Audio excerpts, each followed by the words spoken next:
Hay muchas historias que se pierden en las sombras, historias que no se recuerdan en la actualidad y que merecen ser contadas. Esta historia es una que cuenta el origen de una plaga que cambiará el mundo para siempre y dio inicio a una historia cargada de melancolía, pero también de esperanza.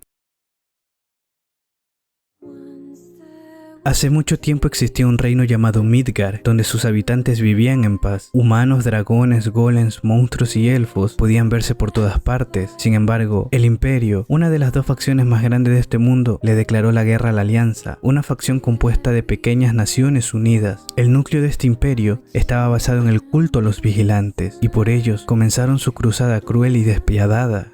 Aquellos que oraban y pregonaban esta fe ciega a los conocidos vigilantes se regían bajo las siguientes normas: no hables de los vigilantes, no dibujes a los vigilantes, no escribas sobre los vigilantes, no esculpas a los vigilantes, no cantes a los vigilantes, no digas el nombre de los vigilantes. Ellos creían efectivamente que Dios enviaría a los vigilantes para traer una nueva era de esperanza a la humanidad y para cumplir su voluntad.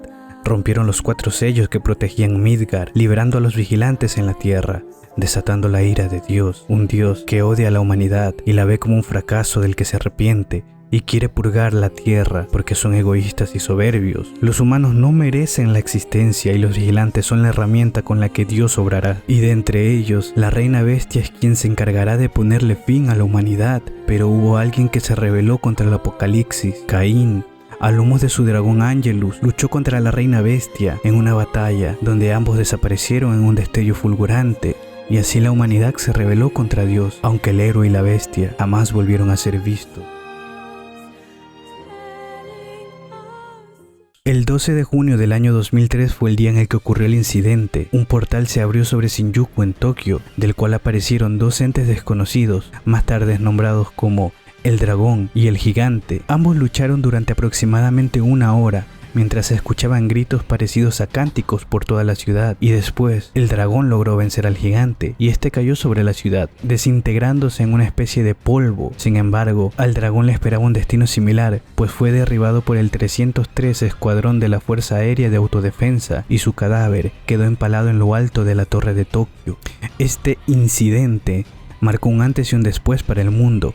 El cadáver del dragón y los restos del gigante fueron recuperados por alguna entidad gubernamental y estudiados a profundidad. Sin embargo, en Tokio ya se había puesto en marcha un mal que sumergiría al mundo en desgracia. En diciembre del 2003 se confirmó el primer caso de una enfermedad desconocida en Shinjuku, Tokio, denominada ahora como el síndrome de coloración blanca. El origen de esta enfermedad es desconocido por el momento. Aún así, hay indicios de que se originó debido al incidente. Los síntomas de esta enfermedad son notorios y fáciles de identificar. Los afligidos llegan a parecerse a una estatua blanca hecha completamente de sal, similar a la apariencia del gigante, y en este punto aparentemente los infectados pueden o bien fallecer o volverse completamente histéricos y hostiles hacia cualquier ser humano no infectado.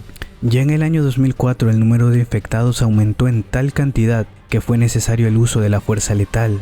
Asimismo se comenzó con la investigación de una contramedida para el síndrome de coloración blanca. En esta investigación para esta contramedida se revela que los infectados hostiles se vuelven legión al formar un pacto con un dios de otro mundo, y aquellos que lo rechazan mueren. Con el pasar de los años el número de esta legión aumentó exponencialmente y en agosto del año 2009 se decide bombardear nuclearmente las áreas afectadas de Japón para evitar el esparcimiento de esta infección. Sin embargo, con la expansión de la radiación también se expandieron las partículas del gigante, ahora denominadas como mazo, provocando que irónicamente el síndrome de coloración blanca se esparciera alrededor de todo el mundo. En este punto la humanidad estaba condenada a luchar con la legión, por lo que eventualmente se desarrollaría el proyecto Gestalt, y debido a la investigación con los cadáveres del dragón y el gigante, se obtiene más información sobre las partículas mazo y se observa su capacidad de obtener energía de otro plano dimensional. En este momento es cuando nace la magia en este mundo. Todo el mundo cambió después del incidente. Japón entró en una crisis económica y política por el brote de la legión. Y de entre todos los infectados surgió una clase conocida como los Ojos Rojos, un tipo especial de legión que mantiene la inteligencia y comanda un grupo de legión menor, debido a la amenaza que presentaba que la legión pudiera realizar ataques coordinados, se creó el Laboratorio Nacional de Armas para crear armas humanas y tiempo más tarde se formó la Organización Internacional Hamelin con el objetivo de formar soldados especializados en combatir contra la Legión. Del Laboratorio Nacional de Armas surgieron las armas humanas número 6 y 7, cuyos nombres son Jalúa y Emil. Sin embargo, estas últimas no fueron realmente efectivas, debido a que número 6 enloqueció debido a su abrumador poder, y número 7 tuvo que sellarla usando su poder de petrificación dentro del sótano de un laboratorio. Número 6 y 7 eran hermanos que fueron sometidos a horribles experimentos, alteraron sus cuerpos y los convirtieron en armas que nunca fueron utilizadas. Después del desastre, se abandonó a número 6 en lo profundo del laboratorio y se construyó una mansión como fachada, donde número 7 pasaría a ser custodiado por un androide de vigilancia hasta nuevo aviso. Por parte de la organización Hamelin surgió la solución Grimoire, que son un grupo de artefactos que otorgan a los humanos la capacidad de usar magia. Los Grimorios se crearon mediante un ritual arcano que involucraba a los cruzados. La organización Hamelin ofreció a ciertos cruzados una misión ultra secreta. Los que aceptaron fueron secuestrados, obligados a luchar entre sí y convertidos en 13 libros sellados. Esto llevó a la creación de los Grimorios Weiss, Noir y Rubun, mediante una lucha ritualística en la que el último niño en pie fue el Grimorio Noire. Luego de este brutal acto de crueldad humana, la organización distribuyó copias clonadas del Grimorio Noir a toda la gente en busca del Gestalt original, un humano capaz de conservar la conciencia luego de someterse al proyecto Gestalt. Y todos los caminos nos llevan a este suceso. Con el descubrimiento de la magia, la humanidad obtuvo un arma poderosa para enfrentarse a la ira de este dios desconocido. Por ello, en marzo del 2014, una década después del primer caso de coloración blanca, se fundó el Proyecto Gestalt. El Proyecto Gestalt fue desarrollado como un seguro para la humanidad, previniendo que la enfermedad se propagara y que la Legión siguiera creciendo en número. Esto se logró creando un Gestalt, o lo que es lo mismo, separando el alma del cuerpo humano. Sin un alma, el cuerpo infectado no tiene cómo realizar el pacto con el dios de otro mundo y no se pueden crear más legión. El proceso por el cual se crea un Gestalt está inherentemente ligado al proceso por el cual se crea legión, mientras que para crear a legión se debe realizar un pacto con el dios de otro mundo. Para crear un Gestalt se debe hacer un pacto ofreciendo tu alma al dragón. Dado que el dragón está muerto, el alma queda permanentemente separada de su cuerpo original. Como los cuerpos originales de los Gestalt se destruyen durante este proceso, se crearon copias de todos los participantes del proyecto. Estas copias se conocen como replicantes. Básicamente son clones de los humanos participantes en el proyecto, incapaces de reproducirse y sin un ego aparente. La culminación del proyecto estaba planeada a darse mediante la ayuda de Grimorio Weiss y Grimorio Noir. Al juntarse ambos, iniciarían un protocolo de seguridad programado en los Gestalts y replicantes que obligaría a las almas a volver a su cuerpo correspondiente. Todo esto bajo la supervisión de un par de androides creados específicamente para el control y mantenimiento de los replicantes, llamados Débola y Popola. Sin embargo, el protocolo de seguridad jamás fue realizado.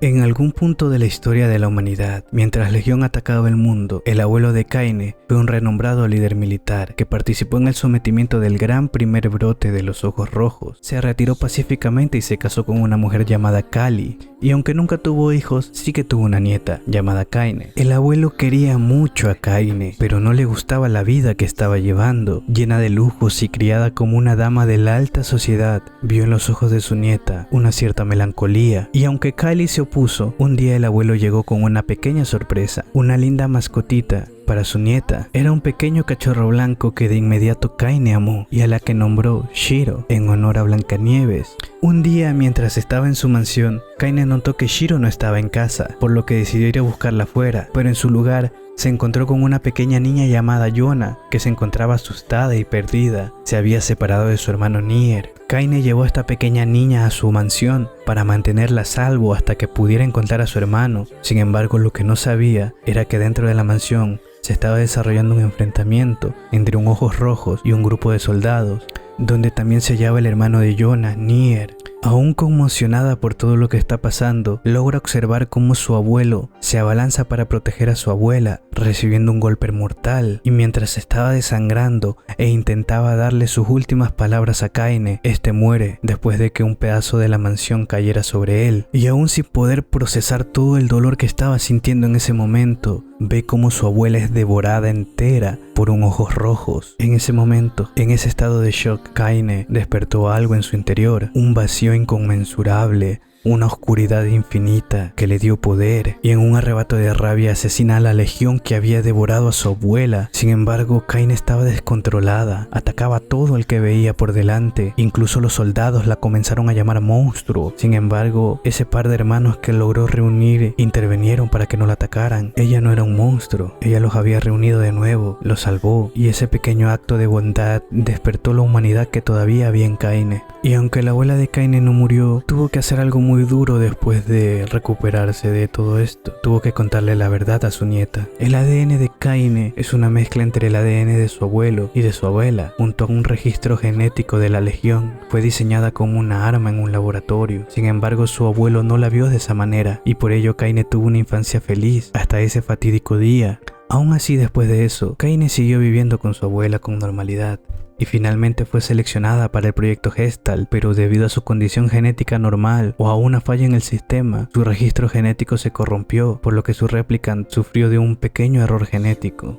Una marca que, ante los ojos de los demás, la marcaría como un monstruo, no importa cuántas veces renazca, aunque siempre estará acompañada de la amabilidad de esas personas a las que rescató.